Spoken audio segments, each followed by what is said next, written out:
Bueno, pues vamos a continuar entonces con la materia de lógica matemática. Este es el segundo video. En el primero vimos las generalidades. Estuvimos hablando con respecto a lo que viene siendo la lógica, cómo se divide, a qué nos invita. Y bueno, el día de hoy vamos a empezar este segundo video, este segundo tema que tiene que ver con las proposiciones y las premisas. En este caso, nosotros primero vamos a recordar un poco de lo que estuvimos trabajando en el video anterior. Si en este caso no has visto el video anterior, les recomiendo que lo vean para que puedan seguir la secuencia. De todos modos, por seguridad y para que en este caso no se pierda el hilo de lo que estamos llevando en la materia, voy a retomar un poco en este caso lo que viene siendo del tema pasado, del video pasado, con respecto a lo que es la lógica.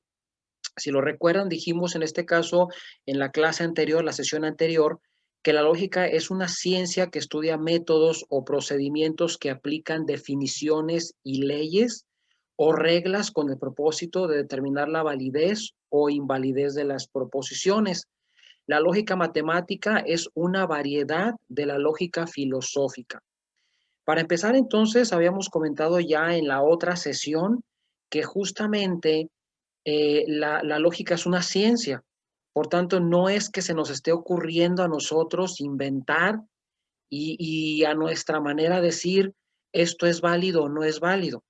No, en este caso ya hay una ciencia, es decir, ya se han hecho estudios, ya en este caso esta ciencia nos ha aportado y nos ha enriquecido bastante desde hace muchos años con respecto a todo esto de las proposiciones, en cuanto a analizar, en cuanto a estudiar, en cuanto a razonar con lo que nosotros estamos haciendo, lo que estamos escuchando, lo que estamos viendo, y en base a eso poder nosotros determinar si aquello es válido o es inválido.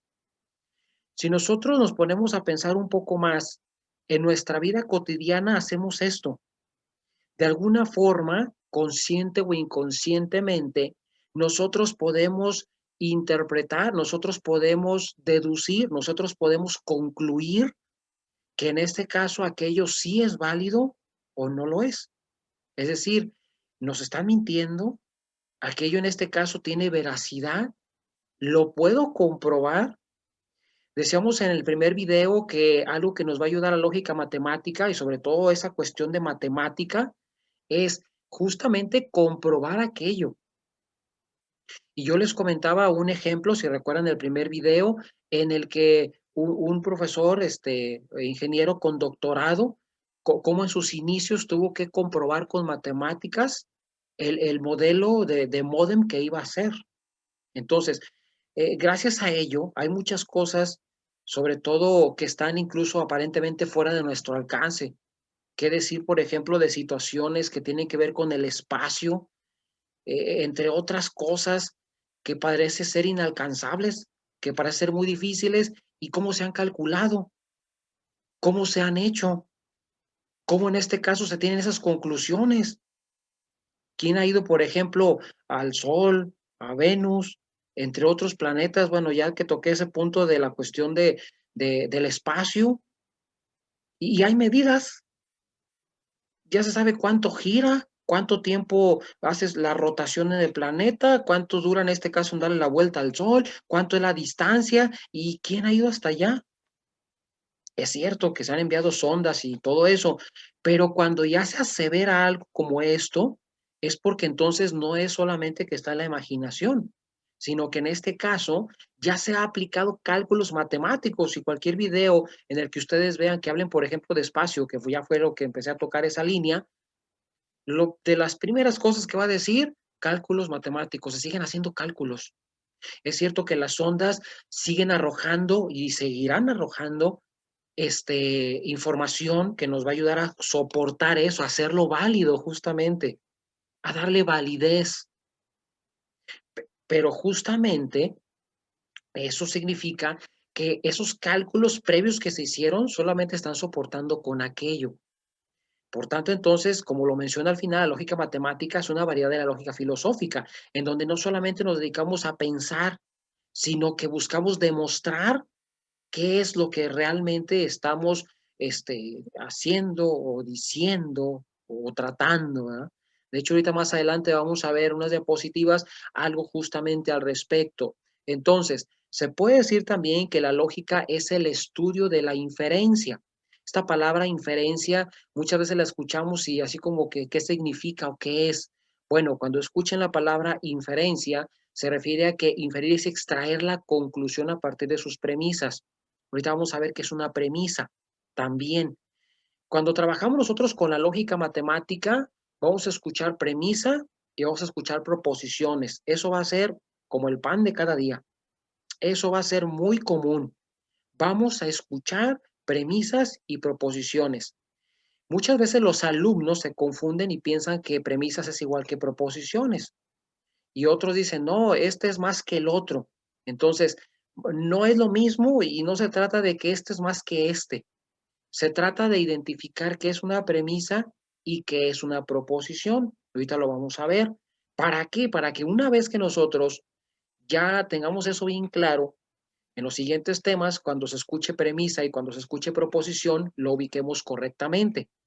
Aquí me quiero quedar primeramente con esa palabra, conclusión, porque en este caso, todo lo que nosotros estemos trabajando, todo lo que nosotros estemos desarrollando justamente con la lógica matemática nos va a llevar a una conclusión y esa conclusión a la que nos lleve simple y sencillamente es o verídico o no verídico, es verdadero o es falso, es válido o es inválido. Y tenemos un pequeño ejemplo para empezar a adentrarnos en esto. Dice, si Pedro quiere a María, entonces le escribirá una carta. No le escribió una carta, por tanto, Pedro no quiere a María. Y entonces ahí nosotros tendríamos que empezar a razonar, hay que despertarse y hay que empezar a pensar, bueno, ¿realmente esto es cierto o no es cierto? ¿Es verídico? ¿Es válido o es inválido? ¿O es falso esto? En este caso, tendríamos nosotros que empezar a estudiar, a razonar y por tanto concluir. ¿Cómo lo podemos hacer? Bueno, vamos partiendo justamente de lo que son las premisas y las proposiciones, porque a lo mejor aquí podríamos decir, bueno, ¿esto es una premisa o es una proposición? ¿Qué puedo deducir? ¿Qué puedo concluir de esto? Vamos entonces con lo que viene siendo las premisas. ¿Qué es una premisa? Dice que el silogismo, aquí ya no me voy a adentrar en el silogismo porque entonces me incluiría o me iría a profundidad con lo que viene siendo la lógica como tal y entonces se perdería un tanto el sentido con la lógica matemática, es lo que vamos a razonar y a trabajar. Pero bueno, vamos a quedarnos con esa palabra, el silogismo es el razonamiento deductivo o argumento del cual se obtiene una conclusión. Es como cuando nosotros en la docencia buscamos, ¿no?, el método deductivo o el inductivo.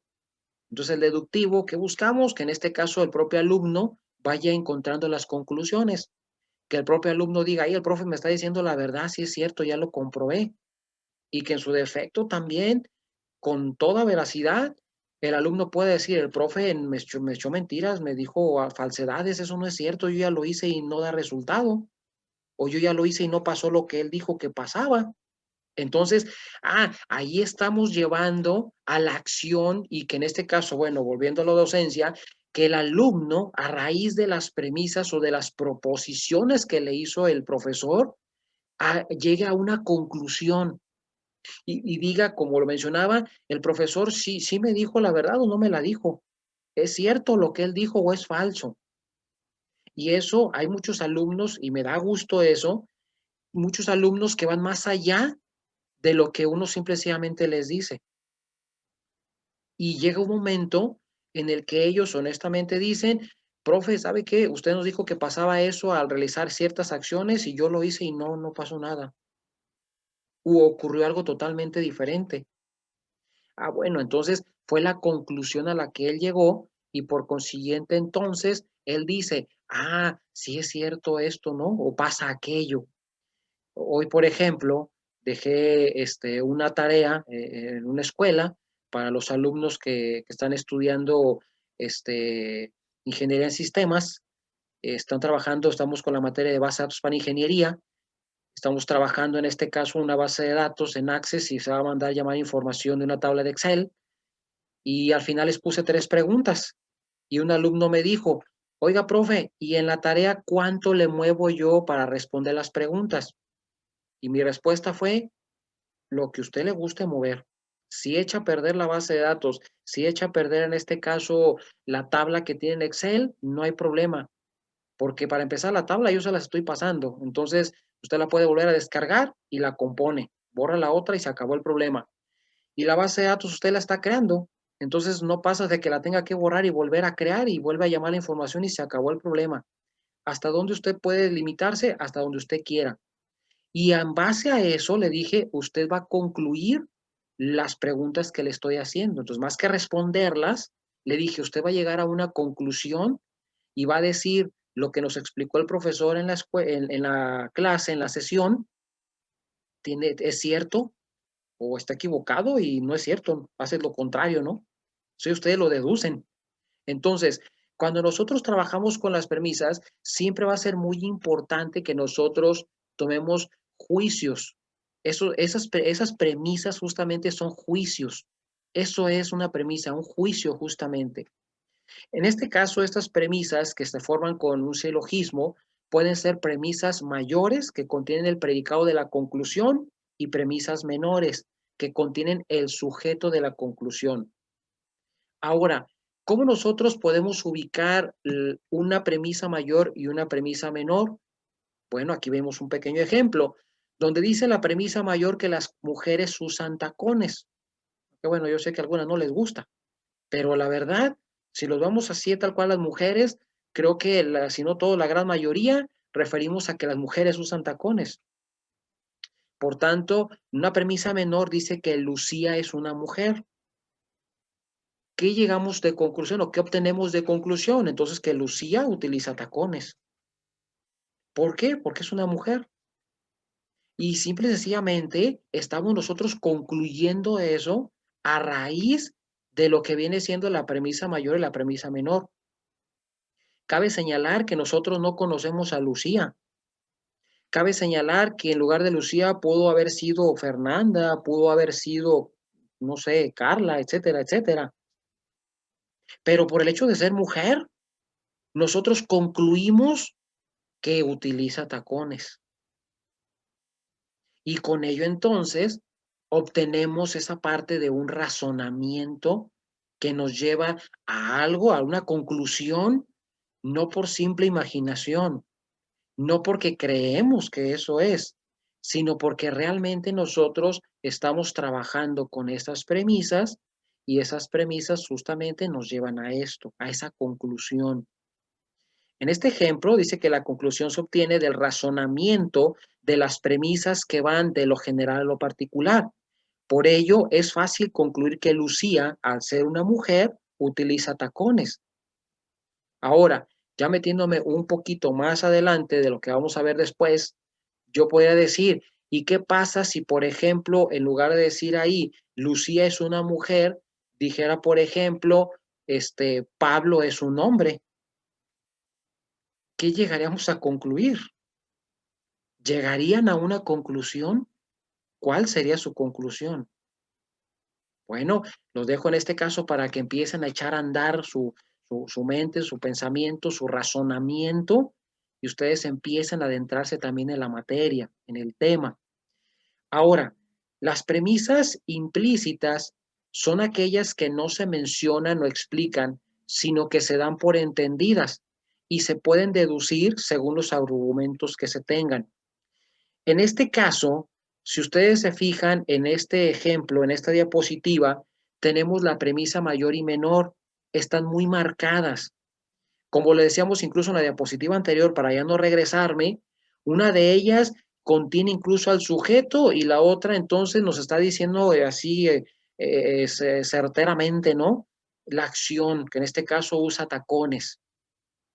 Ahora, si nosotros nos vamos a las otras premisas que son implícitas, entonces no se menciona algo como tal. Se diría que podríamos considerar como algo de forma general y a raíz de ello, entonces nosotros obtenemos la conclusión, razonamos y deducimos. ¿Cuál sería en este caso un ejemplo de una premisa implícita? Bueno, dice que a todos los niños les gusta jugar y Pedro juega todos los días. ¿Qué concluimos? Que Pedro es un niño. ¿Por qué? Porque juega todos los días y es lo que les gusta a los niños, jugar todos los días. Dice que los argumentos dados en el ejemplo llevan a la conclusión de que Pedro es un niño y por tanto le gusta jugar. Entonces, aquí en esta cuestión, en esta circunstancia, nosotros no tenemos premisas mayores o premisas menores. Tenemos una sola premisa que lleva por implícito justamente el hecho de que pueda ayudarnos a deducir lo que está sucediendo, a deducir lo que está pasando. Y entonces obtenemos una conclusión. Ahora bien, si nosotros nos referimos a que esto es una premisa, podríamos empezar nosotros a pensar, entonces, ¿qué es una proposición? ¿A qué se refiere en este caso una proposición? Porque si yo ya tengo las premisas y ya sé que hay premisa mayor, premisa menor, sé que hay una premisa implícita, entonces, ¿cómo identifico o cómo llego que en este caso es una proposición? Bueno, si nosotros hablamos de una proposición y lo vemos desde la parte lógica, una proposición se denomina la unidad de razonamiento que expresa un contenido semántico al que se puede asignar un valor de verdad. Es decir, que puede ser cierto o falso. Para ello, la proposición debe expresarse mediante una lengua natural, aunque también puede realizarse en lenguajes formales, como el de las matemáticas. Entonces eso quiere decir que una proposición, aunque lo estemos viendo de la parte lógica, nos va a encaminar, como lo dice al final, a la tendencia de las matemáticas. Si recuerdan el tema número 1, en donde hablamos sobre la introducción a la lógica, estuvimos comentando justamente que lo que va a ayudarnos en este caso con la parte matemática o la lógica matemática es a realizar aquello cuantificable. Nosotros, por ejemplo, podemos tener conclusiones y esas conclusiones pueden ser no cuantificables. Al no ser cuantificables, entonces, ¿yo cómo lo voy a demostrar? Y esa palabra, dijimos en la primera sesión, es clave, la demostración. Y de hecho ahorita enseguida vamos otra vez a retomarlo, la demostración. En el caso que les puse de este ingeniero que tiene doctorado, la demostración. En el tema que toqué con respecto a la cuestión del espacio, la demostración. Si nosotros no podemos demostrar algo, no lo hacemos cuantificable, entonces va a ser muy difícil que en su momento nos lleguen a dar la validez. ¿Por qué va a ser difícil que en su momento nos lleguen a otorgar la validez? Porque no lo podemos comprobar. Es como, por ejemplo, si yo hago una afirmación y que en este caso no puedo comprobarla, no tengo los hechos, ¿cómo entonces ustedes me van a dar la validez y van a decir, sí es cierto lo que él comentó, sí es cierto lo que dijo el profe? ¿Cómo me lo van a validar? Yo, por ejemplo, me llama la atención cuando empiezo a dar clases en una escuela y que sin decirles, a algún alumno o más de algún alumno me dice, usted ya tiene muchos años dando clases, ¿verdad? Sí, sí. Y eso que no se los he dicho, ¿cómo supiste? No, pues es que luego se ve la forma en la que se desenvuelve y cómo nos trata y lo que dice y lo que hace y todo lo que engloba pues en la cuestión de la sesión, ¿no? Cómo las imparte. Ah, la demostración, la demostración. Entonces, yo no puedo demostrar algo, ¿cómo lo puedo validar? ¿Cómo puede ser válido? Entonces, para yo poder en este caso, o Rafi, que algo sea válido, ocupo comprobarlo, ¿no? Por otro lado, si vemos en este caso una proposición desde la parte matemática, dice que como proposición se designa la enunciación de una verdad demostrada. Mira, ahí está la palabra otra vez, la demostración, una verdad demostrada, o que se trata de demostrar mediante una fórmula custodiada por una serie de signos.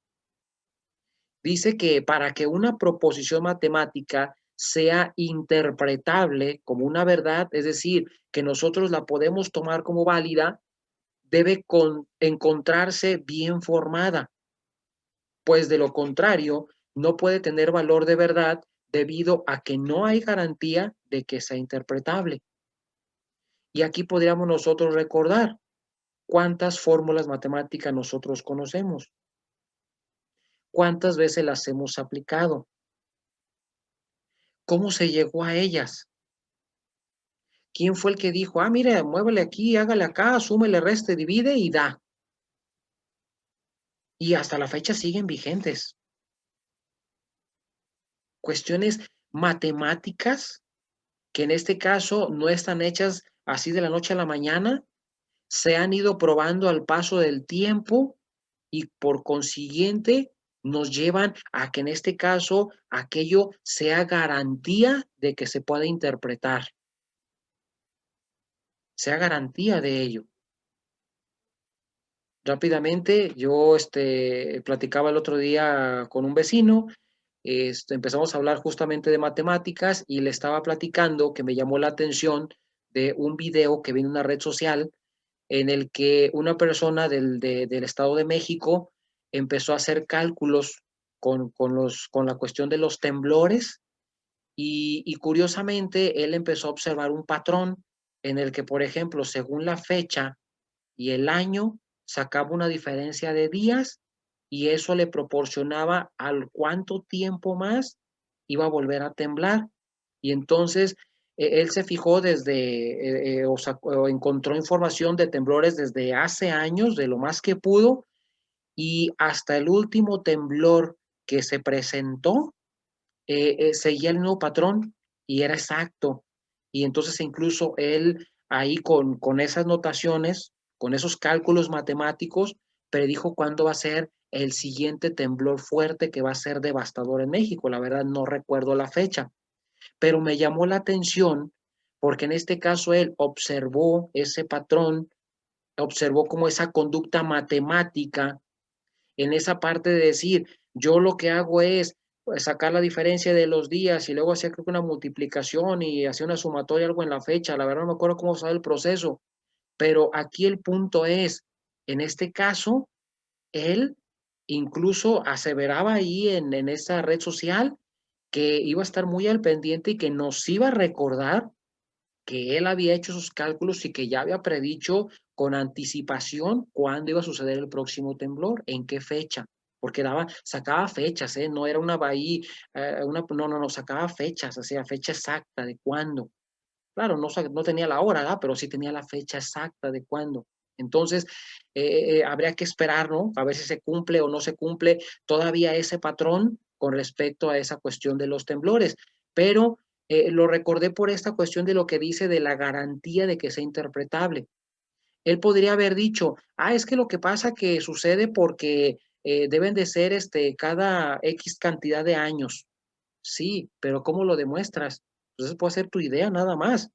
Ah, pero cuando entonces él ya sacó ese patrón por medio de cálculos matemáticos, bueno, hasta el último temblor sí coincide. Entonces quiere decir que puede ser muy válido que realmente en esa fecha, más adelante, suceda el temblor. Como les comentaba, habría que esperar a que se llegue esa fecha y si se cumple, pues entonces tendría un alto grado de validez y estamos hablando en este caso de un acontecimiento natural. Estamos hablando entonces de algo que es de la naturaleza y que ustedes saben que la naturaleza es impredecible, pero bueno, daría una gran luz, ¿no? Con respecto a ese tipo de situaciones. Entonces, con respecto a la proposición, con la cuestión de matemáticas, hay que quedarnos con esa parte de que con los cálculos y al hacerlo cuantificable, nosotros podríamos hacer válido aquello. Ahora, ¿qué es realmente una proposición y qué no es una proposición? Bueno, vamos a ver en este caso, en esta diapositiva, dos bloquecitos, dos columnas en las cuales tenemos proposiciones y lo que no es una proposición. En la primera columna tenemos lo que es una proposición. Por ejemplo, el 2 es un número primo, 25 es divisible entre 3, 6 más 5 es igual a 10, el aula B205 está en el tercer piso, el sol es una estrella, Manuel sacó 20 en matemáticas, los problemas de matemáticas son fáciles. Hasta ahí, pues todo va bien, son premisas. Ahora, ¿qué es lo que no son premisas? Pare inmediatamente. 15 y 18 tienen la misma cantidad de divisores. En realidad, ¿a qué se refiere? Lávalo. Qué hermosos son tus ojos. ¿Lloverá mañana? Haz esto, por favor. Si ustedes se ponen a analizar y se detienen un poquito en casa para poder dar un repaso a las proposiciones y las que no son proposiciones, podríamos empezar a ver desde ahorita una pequeña conclusión, aprovechando que estamos hablando de lógica y que tenemos que llegar a una conclusión. ¿Cuál sería la conclusión para empezar a la que podríamos nosotros llegar? Si ustedes se fijan en la parte donde dice son proposiciones, están encaminadas a algo. Podríamos decir que tienen un fin. Podríamos decir incluso que tienen una esencia, o sea, tienen algo de ser. En las que no son proposiciones, si se fijan, no llevan a un fin. Incluso, independientemente de que, por ejemplo, en la segunda y tercera aparecen ahí, incluso en la penúltima, signos de preguntas, eso no quiere decir que a lo mejor le pueda quitar la validez de que sea una proposición. Por acuérdense que dijimos que en este caso, en la primera sesión, podríamos ver que la estructura que tiene la lógica, una de ellas es precisamente la interrogativa. Entonces quiere decir que puede ser válido que tenga signos de interrogación. Eso no le quite nada. Entonces no estamos diciendo, ojo con eso, no estamos diciendo que en este caso las que tienen signo de interrogación no son proposiciones justamente porque son de interrogación. No estamos diciendo eso. Estamos diciendo que no nos llevan a una finalidad como tal. 15 y 18 tienen la misma cantidad de divisores. Y así como que, ¿y qué diferencia con la otra que dice 25 es divisible entre 3? Ah, ahí entonces ya me estás diciendo hacia dónde va encaminada esa proposición. Y por consiguiente, entonces, yo a raíz de eso puedo razonar y puedo decir y concluir si aquello es verídico o no. Simple y sencillamente, ¿verdad? Por cuestión matemática, justamente. Divido 25 entre 3, ¿cuánto me da? No, pues me da 24 y me sobra uno, ¿verdad? ¿Es divisible? No es divisible. Sin embargo, 15 y 18 tienen la misma cantidad de divisores. ¿Y cuál es la referencia? O entre qué lo divido? ¿Entre cuánto lo divido? ¿Por qué lo voy a dividir? ¿Y qué voy a concluir con eso? ¿En qué me va a ayudar? ¿O para qué me va a servir? Si comparamos tan solo esos dos, me sirve mucho más 25 es divisible entre 3 que 15 y 18 tienen la misma cantidad de divisores.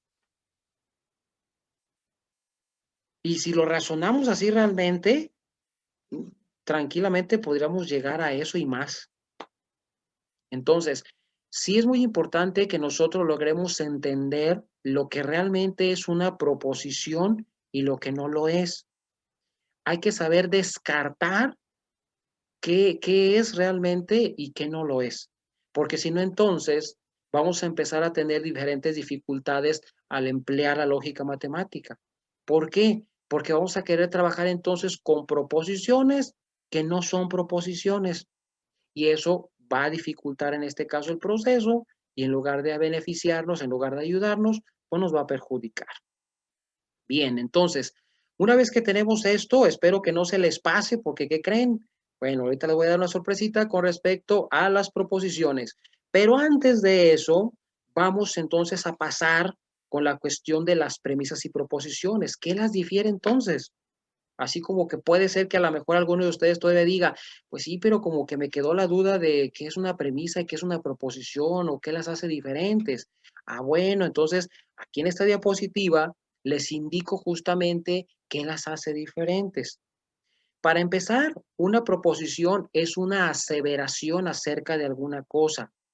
Una premisa es una proposición que forma parte de un razonamiento. Si ustedes se fijaron en las proposiciones que tenemos, incluso me voy a regresar aquí en esta diapositiva, donde hablamos justamente de las proposiciones, cumple con lo que dice la diapositiva siguiente. Es una aseveración acerca de alguna cosa. Si ustedes se fijan, aquí, lejos de estar cuestionando, lo afirma y dice, 25 es divisible entre 3, 6 más 5 es igual a 10.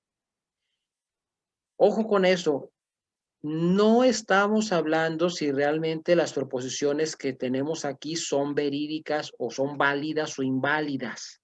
No estamos hablando de eso. Más adelante vamos a empezar a hablar, por ejemplo, de las tablas de verdad, vamos a empezar a hablar justamente de las no ambigüedades, ese tipo de detalles, y eso nos va a aclarar el panorama. Ahorita lo único que interesa es reconocer las proposiciones. Entonces, una proposición es una aseveración.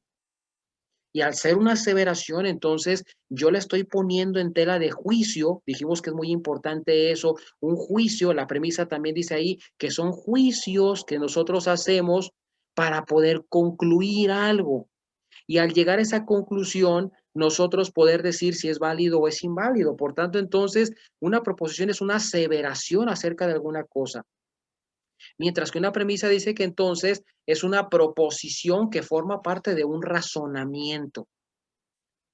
Entonces, quiere decir que la premisa está dentro de ese hecho de pensar, está dentro de ese hecho de que nosotros podamos decidir en su momento si aquello tiene validez o no y por tanto llegar a una conclusión.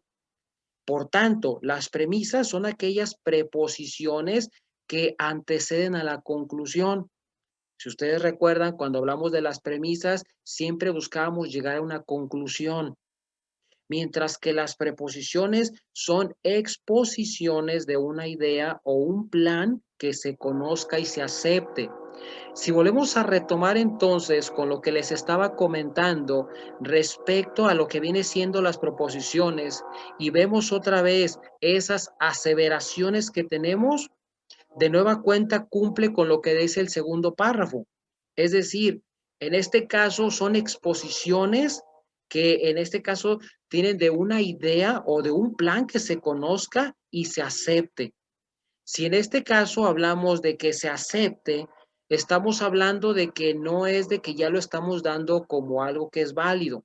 Estamos hablando de que se acepta en el sentido de que nosotros podríamos llegar a una conclusión y ya dependiendo de esa conclusión y de reconocerla en este caso como verdadera o falsa, como válida o inválida, aceptamos esa parte porque ya lo estamos nosotros demostrando, porque ya lo estamos concluyendo y entonces ya con ello podemos nosotros desarrollar esa conclusión y pues ahora sí ya quedarnos con la aceptación final, ¿no? Con la conclusión final y entonces eso quedaría ya con nosotros, ¿no?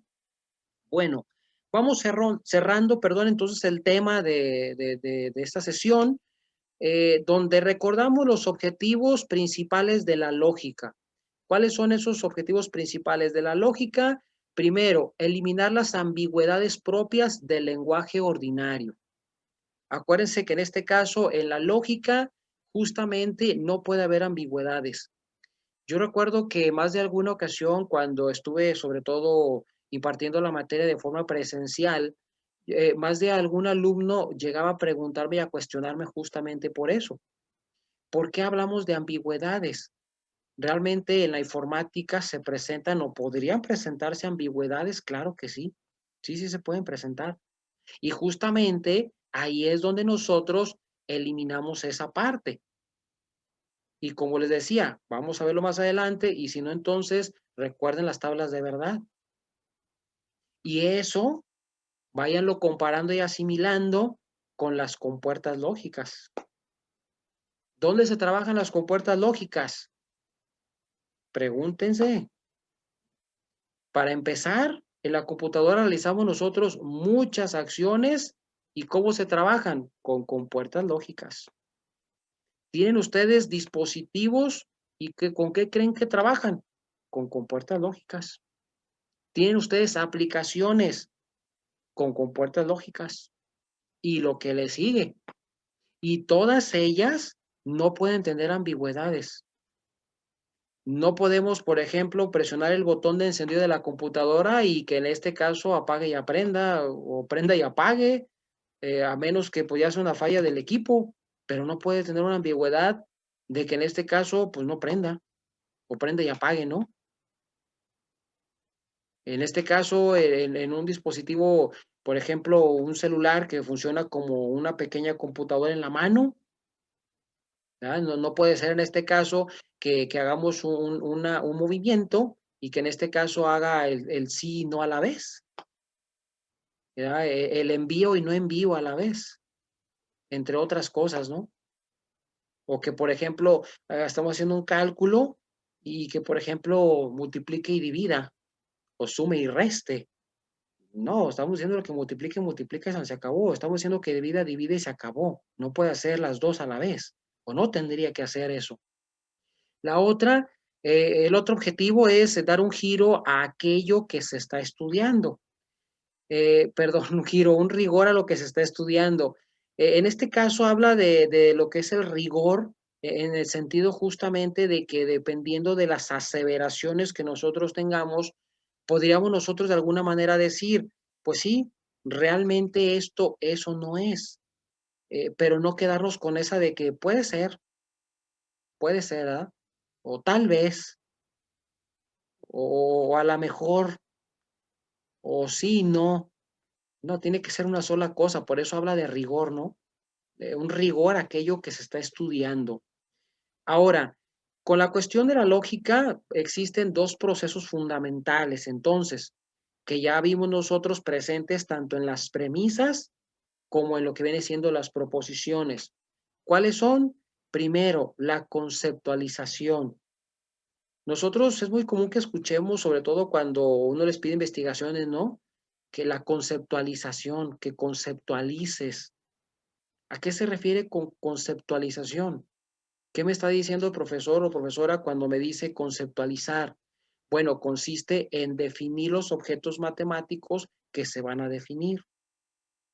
Es decir, una vez que yo ya sé la situación y aprovechando que vamos a trabajar con lógica matemática, entonces, ¿con qué objeto matemático yo voy a trabajar con eso para llegar a su definición? Parece un pleonasmo ahí, en eso que dice, consiste en definir, no lo que se va a definir, pero realmente más que ser un pleonasmo, nos invita justamente a que podamos nosotros hacer una buena elección con el medio que nos vamos a apoyar para hacer nuestra demostración, que es el segundo punto. Si nosotros no hacemos, en este caso, una buena elección del objeto matemático, entonces se nos va a complicar el segundo punto, que es la demostración. Hay ocasiones que yo he visto algunos alumnos que tienen mucho conocimiento, por ejemplo, matemáticas, y que a veces me quieren resolver ejercicios echándole o haciendo de más. Y a última hora acaban ahogándose en un vaso de agua. Entonces, yo siempre les digo a ellos, es que ustedes tienen que entender, o sea, deben entender justamente que lo que ustedes están realizando no es con esa intención de que pues se vayan más allá de. Si yo, por ejemplo, lo que estoy resolviendo lo puedo hacer con simple multiplicación, división y resta, no hay ningún problema. Háganlo con eso. Son cuestiones más complejas. Si se ocupa, por ejemplo, de ecuaciones diferenciales, se ocupa, por ejemplo, de integrales, de trigonometría, ortogonometría o qué sé yo. Ah, bueno, pues hay que aplicarle a eso porque eso es lo que se ocupa. Pero si ustedes con cuestiones básicas lo pueden resolver, con eso resuélvanlo. La otra, la demostración, consiste en demostrar rigurosamente aquellas propiedades, proposiciones o teoremas que se están estudiando. Es decir, cuando nosotros ya tenemos la demostración, Entonces, no dejamos un lugar a duda, no dejamos ambigüedades, solamente nos quedamos con la aseveración y por consiguiente, entonces, en el buen sentido de la palabra, pues convencemos. Se da por entendido que aquello que estamos diciendo, que estamos exponiendo, que estamos aseverando, es verídico y es válido, y entonces nos lo van a aceptar, nos lo van a recibir. Y entonces ya podríamos seguir haciendo otras aseveraciones y lo que le sigue, ¿no? Para trabajar con la lógica matemática. Bueno, finalmente, ¿qué creen? Voy a dejarles este ejercicio para que les sirva de retroalimentación. Esta es la sorpresa de las que les había comentado hace un momento, en la que pregunta cuáles de los siguientes enunciados son proposiciones. No les voy a dar la respuesta, les pido que por favor los estudien y que en este caso, ahí en la caja de comentarios, me envíen un mensaje y que me digan las proposiciones o las que son proposiciones es tal y tal y tal y tal número. Ah, perfecto. Entonces, yo ahí ya les respondo y ya les digo en este caso si sí o no son correctas sus respuestas. Ahí aparte le agregué pues que se explique el por qué lo son o por qué no lo son. En este caso, si se ve conveniente, lo pueden hacer. Si no, pues igual con que me digan, ¿verdad? ¿Cuál de las dos? Y ya eso de que lo expliquen o no, ya se lo quedan para ustedes. Igual en este caso, me lo pueden enviar, por correo. Igual si no tienen mi correo, me pueden solicitar el correo. Con todo gusto se los facilito el correo y me lo pueden enviar y ya puedo revisar y le respondo por ese medio, porque no sé en la caja de comentarios, pues qué tanto a lo mejor os puedan escribir ahí, pero por lo menos que sí me digan, ¿verdad? ¿Sabe qué, profe? Estos números, ¿verdad? Estas proposiciones que están del 1 al 6, tal y tal y tal, yo creo que son las correctas, ¿no? Son las proposiciones y bueno, ya ahí yo les respondo, pero resuélvanlo, eso les va a ayudar mucho como una retroalimentación y bueno, como buen docente dejando tareas. Y bien, aquí tienen las referencias de donde obtuve la información, igual lo pueden profundizar. Como siempre les digo, hay mucha información en estas páginas web. Siempre yo trato de elegir solamente la información más rescatable para que no se me pase mucho el tiempo, que luego de todos modos, por la explicación y tratando de que quede todo bien entendido, a veces se me va un poco más de tiempo. Y pues les agradezco que sigan esta secuencia. Espero muy pronto subir ya pues el tercer video, la tercera sesión, donde ya vamos a empezar a trabajar más con esa cuestión de lo falso y lo verdadero y pues incluso cómo las tablitas verdad de verdad nos van a ayudar justamente a apoyar las proposiciones o en su defecto las premisas que nosotros tengamos. Me da mucho gusto entonces que estén siguiendo esas sesiones. Les deseo lo mejor como siempre. Les envío un fuerte abrazo. Cuídense mucho y los espero entonces en la próxima sesión. Nos vemos y hasta la próxima, muchachos.